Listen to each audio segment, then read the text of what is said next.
Assalamualaikum Bu. Waalaikumsalam Pak. Apa kabar Bu? Baik Pak, sehat alhamdulillah. Memang cuaca dalam keadaan kurang pas nampaknya. Iya, Terus hujan terus kayaknya berapa hari ini Pak. itulah. Oh iya, ini langsung aja nih. Iya. Kemarin ada telepon ya? Ada tapi Bapak nggak angkat. Sorry saya telepon kemarin.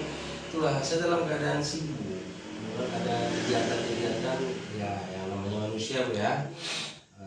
Terus ada kegiatan-kegiatan yang memang harus kita bertanggung jawab. Jadi saya nggak sempat angkat. Saya WA ibu bilang ya begitulah ya. Iya. Saya juga mohon maaf lah. Makanya hari ini saya sempat lihat hari kemarin. Apa maksud dan tujuan Bu ibu nelfon kemarin Bu? Seperti ini Pak. Kemarin saya tahu juga mungkin Bapak sibuk nih nggak angkat telepon saya kan. Ada hal yang ingin saya ceritakan sedikit nih ke Bapak. Boleh. Masalah peserta didik saya di kelas Pak. Saya kan ngajarnya di kelas rendah nih. Sekitar 24 siswa di kelas saya itu. Jadi saya agak bingung sedikit nih karena ada di antara 24 siswa saya itu ada 3 orang yang terkendala kurang bisa membaca, minatnya kurang sekali dalam membaca Pak. Kalau anak-anak lain, kalau kelas rendah seperti itu udah agak lumayan lah. Tapi 3 orang ini minatnya sangat-sangat kurang dalam Dari membaca. 24 itu? Dari 24 siswa. Jadi tujuan kita hari ini bagaimana Mencari solusi yang terbaik gitu. supaya 3 anak tadi bisa membaca. Gitu maksudnya. Iya. Anak mana tuh Bu? Anak daerah sekitarnya atau anak-anak? Daerah sekitar sekolah juga Pak. Dekat lah dengan lima siswa di sini dekat. Baik.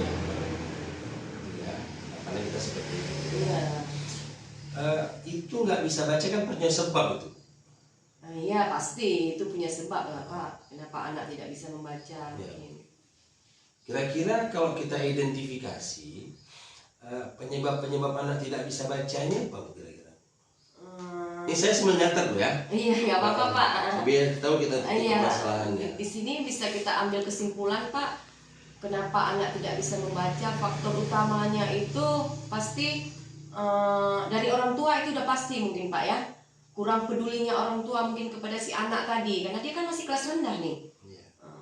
Dari orang tua, faktor diri si anak juga mungkin bisa dibilang iya karena dia kurang sekali, berarti dia nggak ada keinginan untuk membaca. Kita tidak menyalahkan orang tua saja juga Pak, orang tua wali siswa atau si anak tadi.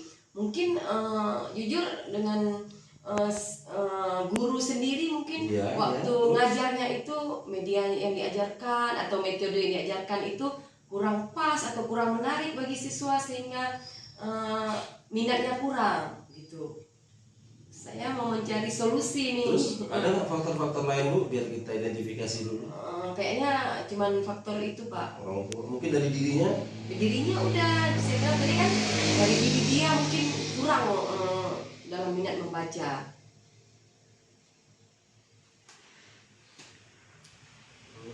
Jadi ini ada beberapa faktor nih yang kalau kita melihat si anak tadi tidak mau membaca. Iya, kurang minatnya. Kalau dari percakapan kita barusan adalah ada faktor orang tua, ada faktor diri, dan ini juga tidak terlepas dari faktor kita sebagai guru. Sebagai guru ya. Oke, dari 3 faktor tadi bisa nggak ini kita kerucutkan sedikit tuh? Kira-kira faktor mana yang mau kita fokuskan? Oh bisa Pak. Dari 3 tadi faktor itu bisa kita ambil kesimpulan di situ mungkin kurangnya minat, kurangnya kepedulian orang tua terhadap si anak tadi. Karena dia kan kok di sekolah mungkin waktunya sedikit, kalau di rumah itu banyak dengan orang tua waktunya. Iya. Berarti ini kita ambil sebuah pengkerucutan tentang kurangnya kepedulian orang tua. Iya Pak, seperti itu. Baik. Terus ini kan orang tua orang luar ini, bukan orang faktor dalam, faktor ekstrinsik berarti ya. Iya benar Pak. Rencana apa yang ibu lakukan? Rencana aksi apa yang ibu lakukan? Saya itu Pak kan, karena sebagai guru saya kan pinginnya anak itu waktu naik kelas nanti pinginnya kita mau semua bisa membaca di kelas rendah itu. Ketika ada si anak tadi yang tidak bisa membaca, saya sebagai guru pingin memanggil orang tua siswa tersebut. Karena kan dia harus tahu juga anaknya itu seperti apa sih di sekolah itu. Jangan orang tua pikir nanti ketika di konten, kalau di rumah mungkin sering lihat konten 100 kan, oh bagus nih anak saya nih, pinter nih anak saya nih. Tapi ketika di sekolah kan kita yang tahu, guru yang tahu keadaan si anak tadi. Jadi pingin saya ingin mengundang wali siswa tersebut ke sekolah. Dengan cara saya harus meminta persetujuan dulu dengan kepala sekolah gitu loh. Berarti intinya ibu mau panggil nih. Mau panggil. Yakin ibu panggil? Yakin, sangat yakin Pak. Nanti karena kita tidak cukup sampai di sini Bu. Nanti saya akan ada evaluasi berikutnya. Oh ya tidak apa-apa Pak, nggak masalah itu. Berarti rencana ibu adalah akan memanggil wali siswa. Bagaimana cara memanggil wali siswanya Bu? Wali siswa itu. Apakah ada izin atau bagaimana ibu lakukan? Itu pasti saya sebagai seorang guru kan ada atasan Pak ya. Iya. Ada atasan yang harus kita jumpai dulu. Kita minta izin dulu sebelum kita memanggil orang tua tersebut. Ketika saya menjumpai kepala sekolah ada izin dia, yes katanya, langsung saya akan memanggilkan wali siswa tersebut. Cara panggilnya? Cara memanggilnya sekarang kan pertama kami menyuratinya dulu, pasti itu kita suratin dulu, atau setelah nyuratin kita sekarang ada grup di sekolah kan, ada grup WA gitu kan, bisa jadi kita japri setelah kita takutnya nanti si anak pasti nggak nih undangan tersebut ke orang tuanya. Jadi dengan kita japri ada 2 gitu kan, ada undangan, ada SMS untuk orang tua lagi, seperti itu. Jadi tindakannya pun seperti itu ya, seperti untuk itu, rencana aksi tadi ya. Seperti itu Pak. Udah kita dengar nih, ini kan gak lama lagi ujian nih. Iya. Kira-kira kapan mau ibu lakukan ini? Semakin cepat semakin baik Pak. Setelah izin dari kepala sekolah, saya langsung akan memanggil wali siswa tersebut. Kira-kira dalam minggu ini bisa nggak dilaksanakan? Bisa, dalam minggu ini insya Allah Pak. Oh ya, ini saya catat ya. Oke, dalam Pak. minggu ini, kalau hari ini tanggalnya tanggal 24 ada ya, 24 November. Berarti di akhir-akhir November saya mungkin akan datang kembali. Oke, baik Pak. Kita akan mengevaluasi apa yang sudah ibu lakukan.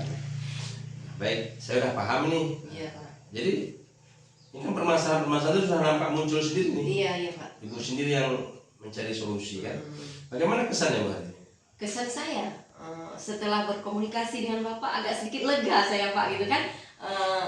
Gimana kalau enggak kan saya susah, gimana nih anak saya nih 3 orang lagi. Pingin saya tuh sebagai guru tuh orang tuh bisa membaca semua gitu. Jadi ketika bertemu dengan Bapak setelah saya berkomunikasi enak hati saya gitu Pak. Ada harapan-harapan lain yang mau disampaikan? Harapan lain ketika saya sudah memanggil orang tuanya nanti, ketika si anak itu tidak bisa membaca, pinginnya saya nanti ada perubahan ke depannya. Ketika kita panggil orang tua kan harus ada perubahan, hari ini dia kurang. Nanti berarti kalau kita udah panggil orang tuanya kan, orang tuanya otomatis harus membimbing anak lebih giat lagi dari hari-hari biasanya. Jadi saya pinginnya anak itu lebih mantap lagi dalam membacanya nanti. Ada perubahan gitu Pak. Jadi Bu, nampaknya curhat kita ini udah nampak hasilnya. Iya Pak. Jadi kita selesaikan aja hari ini karena ibu juga mungkin ada jam mau mengajar, Iya. juga ada kegiatan lain. Terima kasih Bu, sama-sama lah ya waktunya, terima kasih. Jadi saya juga mohon maaf kemarin tidak bisa bersama ini. Iya, nggak apa-apa Pak. Jadi demikian dulu, saya permisi. Assalamualaikum warahmatullahi wabarakatuh. Assalamualaikum warahmatullahi wabarakatuh. Saya terima kasih juga Pak ya.